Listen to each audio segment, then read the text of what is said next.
नमस्कार, स्वागत है आपका। वक्त तो चला है प्राइम टाइम एक्सक्लूसिव का। मैं हूं आपके साथ आशा झा। तो दिल्ली में गली गली कितने फायर चैम्बर्स, आज इसकी आंखें खोल देने वाली पड़ताल हम आपके लिए लेकर आए हैं। कहने को दुनिया की चौथी सबसे बड़ी अर्थव्यवस्था, वो अलग बात है कि अब हम छठे पायदान पर पहुंच चुके हैं, लेकिन राजधानी की ऐसी बेतरतीब हालत की एक बारगी यकीन करना मुश्किल है कि इसी डेवलपमेंट के बूते वैश्विक मंच पर भारत का डंका बजता है। लेकिन 11 विदेशियों की मौत ने अंतर्राष्ट्रीय स्तर पर दिल्ली के सुरक्षा मानकों की पोल खोल कर रख दी है। सवाल उठाए जा रहे हैं, जिसके बाद दिल्ली सरकार से लेकर प्रशासन तक जागा है। 10,000 से ज्यादा होटलों, गेस्ट हाउस, रेस्टोरेंट की जांच शुरू कर दी गई है। Delhi police, MCD, fire service की टीमें लाइसेंस, फायर सेफ्टी और दूसरे मानकों की जांच कर रही है। वहीं इस बीच एक और बड़ा खुलासा हुआ है अग्निकांड केस में गिरफ्तार होटल मालिक लवकेश बजाज को लेकर। लेकिन कैसे इस अग्निकांड ने दिल्ली के फायर चैम्बर बनने का सच खोलकर सामने ला दिया है। आज देखिए, मालवीय नगर सिर्फ सैंपल, आधी दिल्ली फायर चैम्बर। मालवीय नगर के होटल में 3 जून को हुए अग्निकांड ने हर किसी को दहला दिया। 21 लोगों के जिंदा जलने से हुई मौत ने झकझोर दिया। जहां होटल में लगी आग ने एक ही परिवार के 8 लोगों को छीन लिया, पूरा का पूरा परिवार ही उजड़ गया। वहीं फोरेंसिक जांच में रोंगटे खड़े करने वाला खुलासा हुआ है।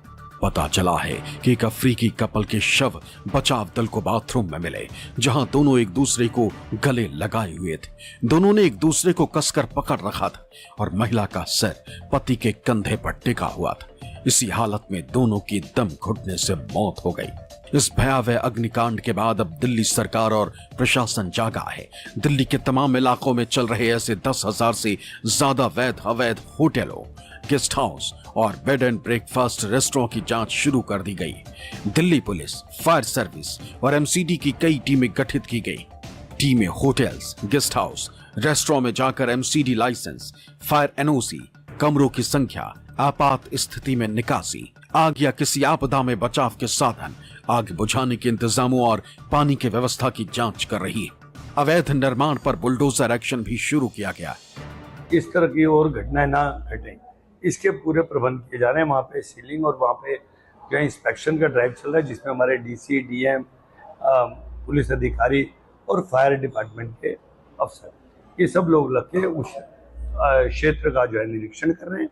और उस निरीक्षण में जैसे ही कोई भी 1% कोई अगर अनदेखी पाई जाती है सुरक्षा मानकों की, तो उस पर कार्रवाई की जाएगी, सीलिंग की जाएगी। और वैसे मैं आपको जानकारी के लिए बताना चाहता हूँ कि बहुत से ऐसे होटल्स जो इस तरह से अवैध चल रहे थे, वो उन्होंने स्वयं ही अपनी बिल्डिंग्स में खाली कर दिया। दिल्ली में ऐसे अवैध रेस्टोरेंट की भी जांच की जा रही है, जिन्हें लाइसेंस तो चाय और नाश्ते का ही मिला हुआ है, लेकिन वो पूरा खाना बना रही है और 20 लोगों तक के बैठने की सुविधा है। सरकार के सेक्शन से हादसे वाले इलाके में हड़कंप मचा है। कई होटल और रेस्टोरेंट में ताले लटके नजर आ रहे हैं। दिल्ली के हौजरानी में हुए होटल हादसे के बाद अब तमाम जितने होटल हैं इधर हौजरानी इलाके में, वहाँ पर अमूमन यही तस्वीर नज़र आ रही है।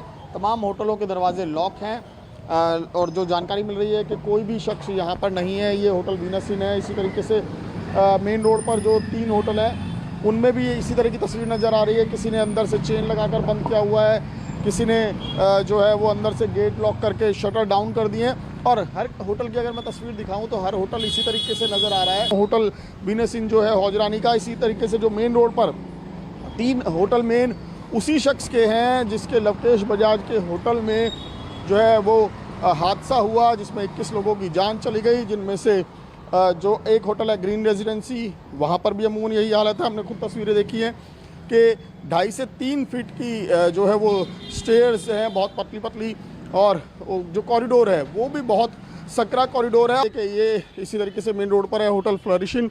इसके अंदर तो हमने खुद जाकर चेक किया था कि यहाँ पर भी जो ऊपर छत है उसका दरवाज़ा लॉक था। और ये देखिए, ये फ़िलहाल होटल में इस तरीके से अंदर से चेन मार ली गई है, चेन लगा के बंद है। इसमें भी बेसमेंट है और बेसमेंट में हालांकि कोई किचन तो चलती हुई नज़र नहीं आई थी, लेकिन यहाँ पर भी आप सीढ़ियाँ देख सकते हैं कि कितनी सक्रिय है। मुश्किल से 3 फीट के आसपास की होगी। और इसी तरीके से कॉरिडोर है, पतला सा कॉरिडोर है। ऊपर जाकर एक फ्लोर पर 5-5 कमरे बने हुए हैं। और ये देखिए, ये दूसरा होटल है ग्रीन रेजिडेंसी। ये तमाम जो 3 होटल मैंने अभी दिखा रहे हैं, ये चाहे फ्लरिशिन हो, चाहे ग्रीन रेजिडेंसी हो, और जहाँ पर यह हादसा हुआ, ये तीनों होटल उसी शख्स के हैं, लवकेश बजाज के।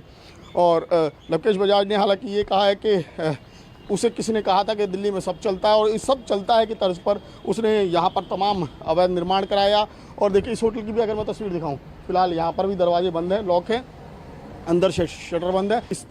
ये घटना के बाद तमाम विभाग जो हैं वो जांच की बात कर रहे हैं और तमाम उन बिल्डिंगों पर सील लगाने की बात हो रही है जो इस तरह की बनी हुई है, अवैध है। लेकिन सवाल तो यही है कि अगर ये तमाम एजेंसियां पहले से अपना काम करती सही तरीके से तो यह हादसा रोका जा सकता था। दिल्ली में ऐसे होटल रेस्टोरेंट पर सीलिंग का खतरा मंडरा रहा है जिनको परमिशन तो सीमित कमरों की मिली है, लेकिन 20 से 25 कमरे बनाकर धड़ल्ले से लोगों को ठहरा रहे हैं। दिल्ली के ऐसे कई इलाके जहां बड़ी संख्या में बिना परमिशन के भी होटल, रेस्टोरेंट, बार और क्लब चल रहे हैं, जिनके पास फायर डिपार्टमेंट से एनओसी तक नहीं। प्रशासन जिन इलाकों में एक्शन कर रहा है उनमें मालवीय नगर, महिपालपुर, पहाड़गंज, करोल बाग, राजेंद्र नगर, अंसारी नगर, जसोला विहार, छतरपुर, लक्ष्मी नगर, कालिंदी कुंज जैसे इलाके शामिल हैं। सिर्फ ये मैक्स हॉस्पिटल के बाहर की घटना नहीं है। आप जहां जहां सरकारी या प्राइवेट अस्पताल दिल्ली में हैं, आप उस अस्पताल के आसपास चले जाएं, आपको उसी तरीके का नेक्सस मिलेगा, उसी तरीके का हब देखने को मिलेगा। क्योंकि ये बात, और जहां पर मैं हूं दिव्या, वो देखिए ये सर गंगाराम अस्पताल है, काफ़ी वीआईपी अस्पताल है, प्राइवेट अस्पताल है, और इसके ठीक इस तरफ ओल्ड राजेंद्र नगर है। दरअसल ये ओल्ड राजेंद्र नगर का इलाका जुलाई 2024 में इसी रॉय कोचिंग सेंटर के बेसमेंट में पानी भर गया था। लाइब्रेरी चलाया जा रहा था और उसमें 3 बच्चों की मौत हो गई थी। उसके बाद बड़े पैमाने पर गतिविधियां शुरू हुई थी, लेकिन बावजूद इसके देखिए अभी भी मेरे पीछे आप देखेंगे तो आपको होटल दिख जाएंगे, कई सारे मेडिकल शॉप दिख जाएंगे आपको, और इस पूरे गलियों में आप जाएंगे तो कई सारे आपको गेस्ट हाउस दिख जाएंगे जहां पे मरीज यहां पर अपना इलाज कराने आते हैं। आप इधर किसी इलाके में चले जाएं, आपको सभी जगहों पर आपको वो तमाम मानदंड जिसकी चर्चा हम लोग बार बार कर रहे हैं वो मानदंड नहीं है, इसमें फुलफिल नहीं है। देखिए कि होटल क्रिस्टल, इसमें भी एक एग्जिट और एक एंट्रेंस है, और इसमें भी अगर हादसे होंगे तो फिर आप अंदाज़ा लगाइए कि क्या होगा। तो ये देखिए ये पूरा जो है आगे पैक है और इसमें भी व्यवस्था नहीं होगी। दिल्ली में अधिकांश छोटे होटल, गेस्ट हाउस और B&B घने और रिहायशी इलाकों के बीच सकरी गलियों में बने। इमारतें एक दूसरे से चिपकी हुई हैं, जिससे ये किसी फायर चैम्बर से कम नहीं। यहाँ 4 पहिया वाहन तो दूर, पैदल गुजरना भी मुश्किल होता है। आग लगने पर इन इलाकों में फायर ब्रिगेड, एम्बुलेंस और बचाव दल का पहुंचना नामुमकिन सा होता है। अवैध रूप से बनी इमारतों में पतली सीढ़ियां, आपात निकासी और आग बुझाने के इंतजाम नहीं होने से हादसे की संभावना रहती, मगर कोई एक्शन नहीं होने से ऐसे होटल, गेस्ट हाउस खुलेआम मौत को न्योता दे रहे हैं। मालवीय नगर अग्निकांड में गिरफ्तार लवकेश बजाज से भी पुलिस ने जब पूछा कि 6 कमरे का लाइसेंस लेकर 25 कमरे कैसे चला रहे थे, फायर एनओसी भी नहीं थी, तो उसने जवाब दिया कि दिल्ली में सब चलता है। यही सोच है जिसने दिल्ली को फायर चैम्बर बना दिया। पुलिस ने अग्निकांड मामले की भी जांच तेज कर दी। लवकेश बजाज ने पूछताछ में कई चौंकाने वाले खुलासे किए। पुलिस के मुताबिक आग लगने के दौरान बजाज अपनी कार से जलती हुई इमारत के पास से गुजरा था और फिर भाग गया था। यह भी खुलासा हुआ है कि लवकेश बजाज जनवरी 2025 में गिरफ्तार हो चुका है। उस पर बांग्लादेशी नागरिकों को फर्जी पासपोर्ट, आधार कार्ड और अन्य डॉक्यूमेंट्स बनवाने और भारत में अवैध रूप से रहने में मदद का आरोप लगा था। पहाड़गंज थाने में 29 जनवरी 2025 को एफआईआर दर्ज की गई थी। होटल अग्निकांड मामले में पुलिस होटल के अकाउंटेंट जय मिश्रा और मैनेजर राकेश की तलाश कर रही। दोनों ही हादसे के बाद से फरार है। जय मिश्रा दिल्ली के छतरपुर का रहने वाला है, वहीं मैनेजर राकेश समेत होटल के बाकी स्टाफ के बारे में भी पुलिस जानकारी जुटा रही।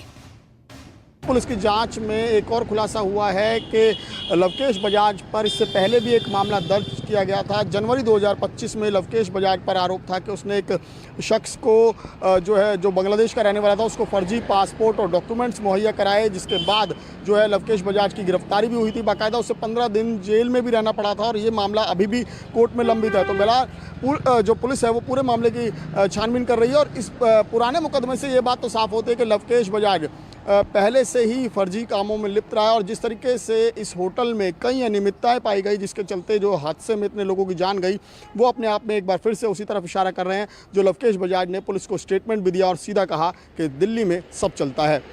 कैमरा पर्सन सुनील के साथ कौशिक, न्यूज़ 24 दिल्ली।